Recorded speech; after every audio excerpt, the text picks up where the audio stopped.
as eager as you can be sometimes when you're first going to the gym to do those more common exercises like your bench presses and your pull-ups, if your body's not in the right position and if you lack mobility and stability in certain areas, then all you're going to do is create a risk to yourself by possibly injuring yourself and then just limiting your progression if you can't train due to that injury. So if we see that our clients have a mobility issue in their shoulder, one of the exercises that we prescribe is what we call a weighted mobility exercise, and that is a plate pullover.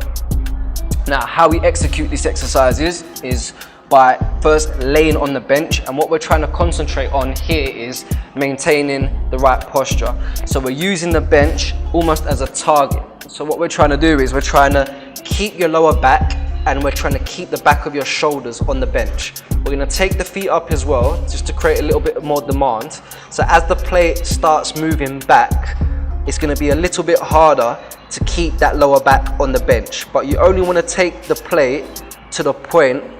where you can keep that lower back down still, and then from there you want to bring the plate back over without letting the shoulders come forward. So that transition from going back and then coming back over your chest is what's going to be the more difficult part to keep the shoulders on the bench still. And then what we'll find is the more and more we do this, we should find that we could get a little bit more range without our lower back wanting to come up. And even if you don't suffer with bad mobility, still a good one to do at the end of your workouts as an accessory exercise to maintain that mobility and that stability in your shoulders.